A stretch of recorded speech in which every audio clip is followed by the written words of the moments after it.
मुझे मालूम है कि आज के दौर में लोग ज्यादातर फिल्मों और हराम चीजों की तरफ झुकते हैं, लेकिन उम्मीद है कि आप इस इल्म और हक से भरी इस्लामी वीडियो को पूरा देखेंगे। तो चलिए शुरू करते हैं। एक पुराने जमाने की बात है। एक छोटे से गांव में शेख अहमद नाम के एक बुजुर्ग रहते थे। उनकी उम्र काफी हो चुकी थी और तजुर्बे ने उनकी बातों में गहराई और समझदारी भर दी थी। लोग दूर दूर से उनके पास अपनी मुश्किलों और सवालों के हल के लिए आते थे। शेख अहमद हमेशा उन्हें सब्र, सच्चाई और दूसरों की मदद करने की नसीहत करते थे। एक दिन गांव में सख्त कहत पड़ गया। बारिशें रुक गईं और खेत सूखने लगे। लोगों के पास खाने के लिए अनाज नहीं बचा और हर तरफ मायूसी छा गई। गांव के कुछ नौजवान परेशान होकर शेख अहमद के पास आए और उनसे पूछा कि इस मुश्किल वक्त में क्या करना चाहिए। शेख अहमद ने उनकी बात ध्यान से सुनी और फिर मुस्कुराकर बोले, ऐ मेरे बेटो, अल्लाह ताला हर चीज पर कादिर है। हमें चाहिए कि हम उससे दुआ करें और सब्र से काम लें, लेकिन इसके साथ साथ हमें एक दूसरे की मदद भी करनी चाहिए। उन्होंने आगे कहा, याद रखो, मुसीबत के वक्त में ही इंसानियत का असली इम्तिहान होता है। जो लोग इस वक्त में एक दूसरे का सहारा बनते हैं, अल्लाह उनकी मदद फरमाता है। शेख अहमद ने गांव के मालदार लोगों को इकट्ठा किया और उनसे अपील की कि वो अपने अनाज के भंडार गरीबों के लिए खोल दें। उनकी नेक सलाह और ईमानदार अपील का लोगों पर गहरा असर हुआ। कई लोगों ने दिल खोलकर मदद की और जरूरतमंदों तक अनाज पहुंचाया गया। इसके बाद शेख अहमद ने नौजवानों को हौसला दिया और उनसे कहा कि वो हिम्मत न हारें। उन्होंने उन्हें सिखाया कि कैसे कुएं से पानी निकाला जाए और कैसे कम पानी में भी खेती की जा सकती है। अपनी मेहनत और लगन से नौजवानों ने बंजर जमीन को भी हरा भरा कर दिया। कुछ दिनों बाद बारिश फिर से शुरू हो गई और कहत दूर हो गया। गांव के लोग खुशहाल हो गए और उन्होंने शेख अहमद का शुक्रिया अदा किया। शेख अहमद ने उनसे कहा, यह अल्लाह का करम है और तुम्हारी आपसी मदद और सब्र का नतीजा है।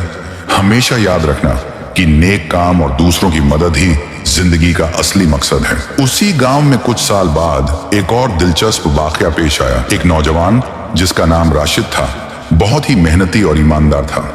वह रोजाना सुबह उठकर काम पर जाता और शाम को थोड़ी सी कमाई लेकर घर लौटता।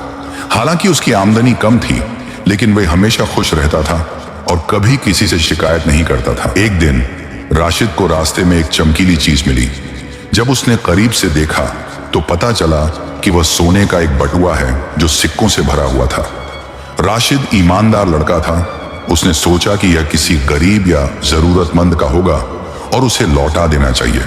वह पूरे गांव में उस बटुए के मालिक को ढूंढता रहा, लेकिन उसे कोई नहीं मिला। परेशान होकर वह शेखा अहमद के पास गया और उन्हें पूरी बात बताई। शेखा अहमद ने राशिद की ईमानदारी की बहुत तारीफ की और उससे कहा कि वह कुछ दिन और इंतजार करे, शायद मालिक मिल जाए। कुछ दिन गुजर गए, लेकिन बटुए का कोई मालिक नहीं आया। तब शेख अहमद ने राशिद से कहा, ऐ मेरे नेक बेटे, तुम्हारी ईमानदारी और कोशिश को अल्लाह ने देखा है। मेरी राय यह है कि इस सोने को तुम अपनी जरूरत के लिए इस्तेमाल कर लो। ये अल्लाह की तरफ से तुम्हारे लिए एक इनाम है। राशिद पहले तो हिचकिचाया, लेकिन शेख अहमद के कहने पर उसने उस सोने से अपना छोटा सा कारोबार शुरू किया। अपनी मेहनत और ईमानदारी की वजह से उसका कारोबार बहुत जल्द तरक्की करने लगा।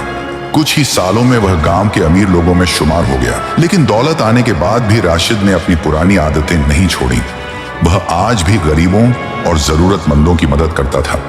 उसने गांव में एक मुफ्त डिस्पेंसरी खुलवाई और गरीब बच्चों के लिए तालीम का इंतजाम किया। एक दिन एक बूढ़ा आदमी लाठी टेकता हुआ राशिद के पास आया। उसने बताया कि बरसों पहले उसका एक सोने का बटुआ रास्ते में गिर गया था और वह उसे ढूंढता फिर रहा था। राशिद ने उस बूढ़े आदमी को पहचान लिया और उसे अपना खोया हुआ बटुआ वापस कर दिया। साथ ही अपनी तरफ से कुछ और पैसे भी दिए। बूढ़ा आदमी राशिद की ईमानदारी देखकर हैरान रह गया और उसने उसके लिए खूब दुआएं की। इस वाकये से गांव वालों को यह सबक मिला कि ईमानदारी का फल हमेशा मीठा होता है और नेक नियत से किए गए काम में बरकत होती है। शेख अहमद ने कहा, देखो बेटो, राशिद ने एक छोटी सी ईमानदारी दिखाई और अल्लाह ने उसे कितना नवाजा। हमें हमेशा अपने हर काम में ईमानदारी और सच्चाई को अपनाना चाहिए।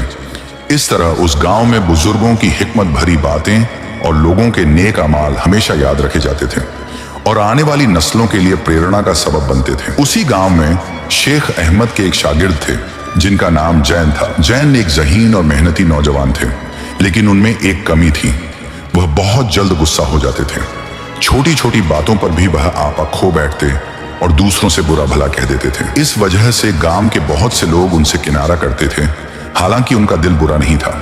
जैन अपनी इस बुरी आदत से परेशान थे और उन्होंने कई बार इसे छोड़ने की कोशिश की, लेकिन नाकाम रहे। एक दिन वह अपनी परेशानी लेकर शेख अहमद के पास गए और उनसे मदद मांगी।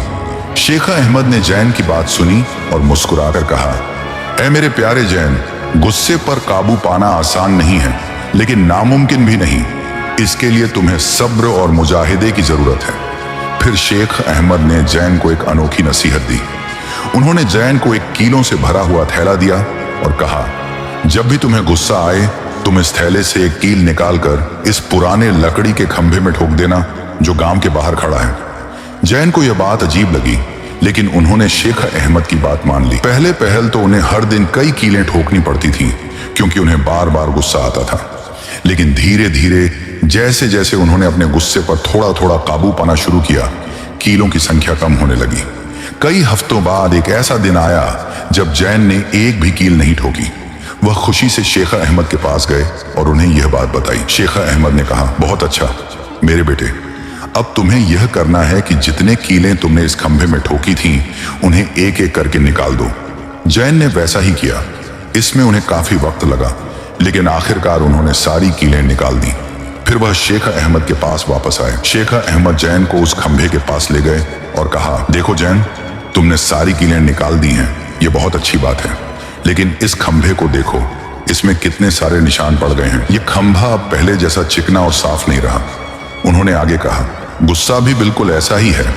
जब तुम गुस्से में किसी को बुरा भला कहते हो, तो तुम्हारे लफ्ज उस इंसान के दिल पर गहरे निशान छोड़ जाते हैं, बिल्कुल इन कीलों के निशानों की तरह। तुम माफी मांगकर उन कीलों को तो निकाल सकते हो, लेकिन उन निशानों को कभी पूरी तरह से मिटा नहीं सकते। जैन को शेख अहमद की इस नसीहत का गहरा असर हुआ। उन्हें अपनी गलती का एहसास हुआ और उन्होंने आइंदा कभी गुस्सा न करने का अहद किया। उन्होंने धीरे धीरे अपने गुस्से पर पूरी तरह से काबू पा लिया और गांव के एक समझदार और नरम दिल इंसान के तौर पर जाने लगे। इस वाक़े से यह सबक मिलता है कि गुस्सा एक बुरी आदत है जो न सिर्फ हमें बल्कि दूसरों को भी तकलीफ पहुंचाती है। उसी गांव में शेख अहमद के एक पड़ोसी थे जिनका नाम हाकिम था। हाकिम एक धनी व्यापारी थे जिनके पास बहुत सारा माल और दौलत थी, लेकिन दौलत की वजह से उनमें थोड़ा घमंड आ गया था। वह अक्सर गरीबों और कमजोरों को नीची निगाह से देखते थे और उनकी जरूरतों का ख्याल नहीं रखते थे। एक बार गांव में सख्त सर्दी पड़ रही थी। गरीब लोग ठंड से ठिठुर रहे थे और उनके पास गर्म कपड़े या रहने के लिए ठीक जगह नहीं थी। उसी गांव के पास एक दूसरा गांव था जहां एक नौजवान रहता था जिसका नाम कामरान था। कामरान बहुत ही खूबसूरत और आकर्षक था। उसे अपनी खूबसूरती पर बहुत नाज था और वह अक्सर दूसरों को अपनी तरफ मुतवज्जह करने की कोशिश करता रहता था। वह अपनी दिखावट और लिबास पर बहुत ज्यादा ध्यान देता था और उसे यह गुमान था कि उसकी खूबसूरती ही उसकी सबसे बड़ी ताकत है। कामरान अक्सर गांव के बुजुर्गों की नसीहतों को अनसुना कर देता था। बुजुर्ग उसे सादगी अपनाने और दिखावे से बचने की सलाह देते थे, लेकिन कामरान उनकी बातों पर ध्यान नहीं देता था। उसे लगता था कि उसकी खूबसूरती के सामने दुनिया झुक जाएगी। एक दिन कामरान एक सफर पर निकला। रास्ते में उसे एक तेज आंधी का सामना करना पड़ा। धूल और मिट्टी से उसका खूबसूरत लिबास खराब हो गया और उसकी चमक दमक फीकी पड़ गई। आंधी इतनी तेज थी कि उसे छिपने की जगह भी नहीं मिल रही थी।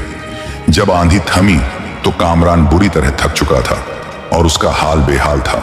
उसकी खूबसूरती जिस पर उसे इतना नाज था, उस वक्त उसके किसी काम नहीं आई। उसे एहसास हुआ कि बाहरी दिखावटें कितनी बेमानी और अस्थायी होती हैं। थका हारा कामरान एक गांव में पहुंचा और मदद मांगने लगा। गांव के लोगों ने उसकी हालत देखी तो उन्हें तरस आया, लेकिन उसकी घमंडी रवैये की वजह से कोई भी उसकी ज्यादा मदद करने को तैयार नहीं हुआ। उसे भूखा और प्यासा रहना पड़ा और उसे पहली बार अपनी खूबसूरती की बेबसी का एहसास हुआ। कुछ दिनों तक भटकने के बाद कामरान आखिरकार अपने गांव वापस पहुंचा। उसका चेहरा उतरा हुआ था और उसकी आंखों में पछतावा था। वह सीधा शेख अहमद के पास गया और उन्हें अपनी कहानी सुनाई। शेख अहमद ने कामरान की बात सुनकर कहा, ऐ मेरे जवान दोस्त, तुमने एक अहम सबक सीखा है। खूबसूरती एक नेमत है, लेकिन यह स्थायी नहीं है और न ही यह जिंदगी की हर मुश्किल को हल कर सकती है। असली खूबसूरती इंसान के किरदार, उसके नेक अमल और उसके दूसरों के साथ अच्छे बर्ताव में होती है। उन्होंने आगे कहा, जिस तरह तेज आंधी ने तुम्हारे बाहरी दिखावे को पल भर में मिटा दिया, उसी तरह जिंदगी की मुश्किलें भी तुम्हारी बाहरी ताकतों को बेअसर कर सकती हैं। इसलिए हमें अपनी रूह को संवारना चाहिए और ऐसे गुण पैदा करने चाहिए जो हर हाल में हमारे साथ रहें। कामरान को शेख अहमद की बातों से गहरी समझ आई। उसने अपनी गलती मानी और आइंदा से सादगी से रहने और अपने किरदार को बेहतर बनाने का फैसला किया। उसने दिखावे और घमंड से तौबा की और नेक काम करने में लग गया। इस वाकये से यह इबरत मिलती है कि बाहरी खूबसूरती और दिखावा अस्थायी होते हैं और इन पर घमंड करना बेवकूफ़ी है। असली दौलत इंसान का अच्छा किरदार, उसकी ईमानदारी और दूसरों के लिए हमदर्दी है। हमें अपनी बाहरी दिखावट के बजाय अपनी अंदरूनी खूबसूरती को बढ़ाने पर ध्यान देना चाहिए, जो हर मुश्किल में हमारा साथ देती है। बुजुर्गों की नसीहतें हमें जिंदगी की हकीकत से आगाह करती हैं और हमें सही रास्ते पर चलने की सलाह देती हैं।